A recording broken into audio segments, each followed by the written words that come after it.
Channel the success point @ में स्वागत करता हूं। उम्मीद करता हूं कि आप सब बहुत अच्छे होंगे, पढ़ रहे होंगे, मेहनत कर रहे होंगे। बिल्कुल पढ़ते रहिए, मेहनत करिए, मुस्कुराते रहिए और देखिए मन लगा के मेहनत करिए, क्योंकि मेहनत करेंगे तो ही फल मिलेगा। बात समझ में आ रही है? जितनी ज़्यादा से ज़्यादा आप मेहनत करेंगे उतना ज़्यादा से ज़्यादा अच्छा फल आपको मिलेगा।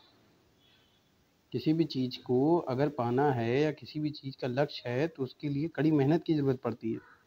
बात समझ में आ रही है बच्चों? तो शुरू करते हैं आज का टॉपिक, जो कि अप्लाइड केमिस्ट्री का सेकंड चैप्टर है, फ्यूल एंड लुब्रिकेंट चैप्टर का नाम है। और इसका आज टॉपिक डिस्कस करेंगे हाइड्रोजन भविष्य का ईंधन कैसे हो सकता है और उसका उत्पादन के बारे में। और डिस्कस करेंगे आज कि जो मेरा नाभिकीय ईंधन होता है वो कैसा होता है, उसको पहचाना कैसे जाता है। बात समझ में आ रही है बच्चों? तो गुजारिश है कि फटाफट से मेरे चैनल को, मेरे वीडियो को शेयर कर दें, लाइक कर दें। देखिए आप लोग लाइक नहीं करते हैं, लेकिन लाइक भी करिए, शेयर भी करिए, तब तो हमारा भी मनोबल बढ़ेगा कि हम आपके लिए मेहनत कर रहे हैं। और इतना तो आप हमारे लिए कर ही सकते हैं। मैं कोई आपसे पैसा तो मांग नहीं रहा हूँ, है ना? इसलिए जो है मेहनत लगती है, इसलिए एक लाइक तो बनती है। चलिए शुरू करते हैं आज का टॉपिक। तो आज का टॉपिक है हाइड्रोजन भविष्य का ईंधन। तो हाइड्रोजन क्या होता है कि ऐसा पदार्थ होता है जो क्या होता है कि सबसे अधिक मात्रा में पाया जाता है तत्व है। यानी कि हाइड्रोजन ब्रह्मांड में सबसे अधिक पाया जाने वाला क्या होता है? सबसे अधिक पाया जाने वाला एलिमेंट होता है। बात समझ में आ रही है? सबसे अधिक पाया जाने वाला एलिमेंट होता है। आइए देखते हैं कैसे। देखिए हाइड्रोजन क्या होता है, भविष्य का ईंधन कैसे है।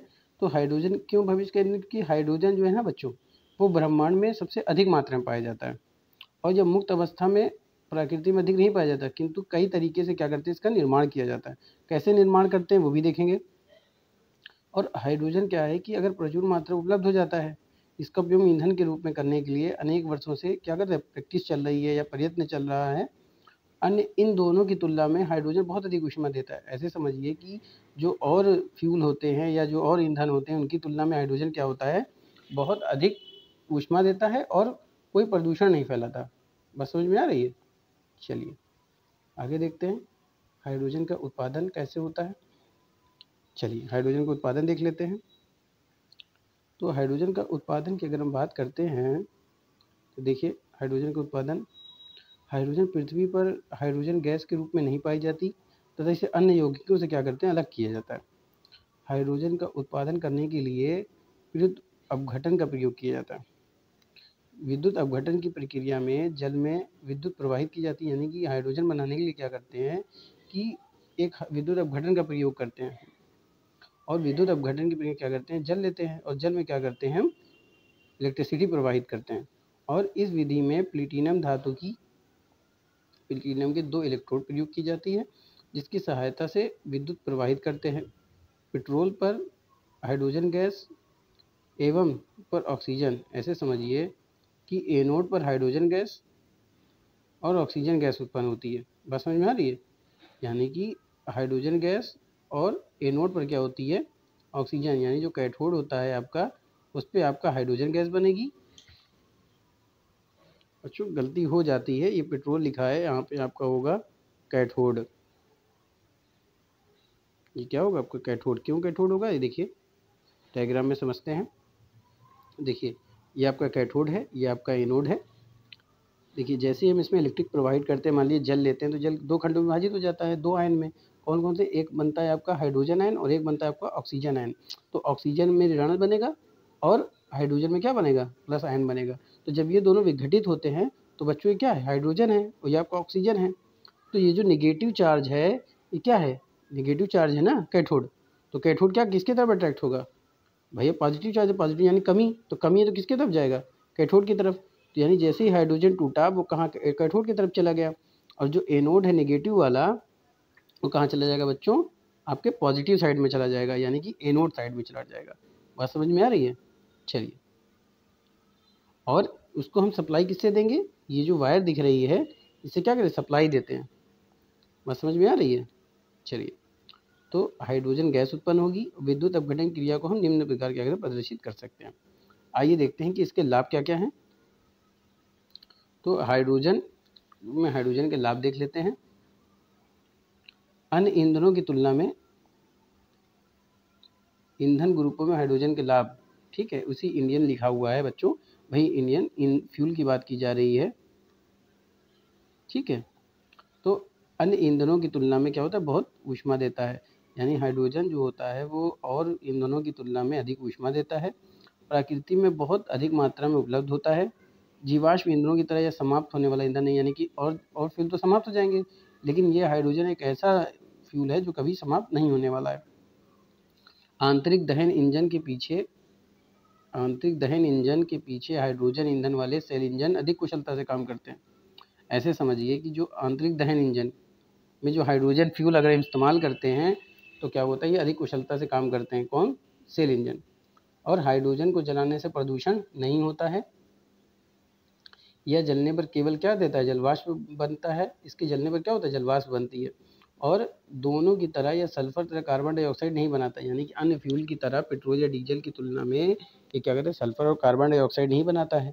अब जब नहीं बनाएगा तो हाइड्रोजन के जलने से एकमात्र प्रदूषण नहीं होगा, खाली इसको जलने पर एक नाइट्रोजन के ऑक्साइड बनते हैं। बात समझ में आ रही है? चलिए अब हाइड्रोजन का प्रयोग देख लेते हैं। तो वर्तमान में अमेरिका की अंतरिक्ष एजेंसी नासा अपने अंतरिक्ष कार्यक्रमों में, मान लीजिए जो अमेरिका की अंतरिक्ष एजेंसी है वो क्या कर रही है कि अपने कार्यक्रमों जितने भी अपना सैटेलाइट या जो भी यूज़ कर रही है उसमें क्या कौन सी ईंधन का प्रयोग कर रही है, हाइड्रोजन का। और कौन सा? द्रवित हाइड्रोजन का। अब जब द्रवित हाइड्रोजन का प्रयोग करेगी तो स्पेशल शटल और रॉकेट में इन दोनों के रूप में प्रयोग किया जाता है, यानी कि रॉकेट हो गया आपका, सैटेलाइट हो गई, इन सब में क्या करते हैं हम, द्रवित हाइड्रोजन का प्रयोग करते हैं। जबकि हाइड्रोजन ईंधन सेल का प्रयोग कहाँ करते हैं, शटल की अन्य इलेक्ट्रॉनिक प्रणालियों में इसका प्रयोग किया जाता है। बात समझ में आ रही है? चलिए अब देखते हैं बच्चों नाभिकीय ईंधन क्या होता है। तो नाभिकीय ईंधन एक ऐसा ईंधन होता है जिसका प्रयोग नाभिकीय ऊर्जा संयंत्रों में ईंधन के रूप में किया जाता है। न्यूक्लियर पावर प्लांट समझते हैं, जहाँ पे क्या करते हैं कि मान लीजिए कोई 1 किलोग्राम हमने नाभिकीय न्यूक्लियर ले लिया, या कि मान लीजिए कोई ऐसा प्रोडक्ट ले लिया जिसको जलाने से क्या है, ज़्यादा से ज़्यादा हमारा क्या होगा, रेडियोएक्टिव मटेरियल ले लिया हमने। या ऐसे समझ लीजिए कि कोई नाभिकीय पदार्थ है, ये यूरेनियम है या प्लूटोनियम, इसको हमने क्या किया, उसकी 1 किलोग्राम मात्रा ले ली और उसको जलाने से जो ऊष्मा हमको मिलेगी वही तो हमारी इलेक्ट्रिकल एनर्जी में मिलेगी हमको। तो वही न्यूक्लियर पावर प्लांट होता है जहाँ हम नाभिकीय ईंधन के से क्या करते हैं, इलेक्ट्रिकल एनर्जी प्रोड्यूस करते हैं। तो बच्चों नाभिकीय ईंधन एक ऐसा ईंधन होता है जिसका प्रयोग नाभिकीय ऊर्जा प्लांट यानी न्यूक्लियर पावर प्लांट में प्रयोग किया जाता है। नाभिकीय ईंधन संयंत्रों में नाभिकीय विखंडन की अभिक्रिया के द्वारा विखंडित होते हैं।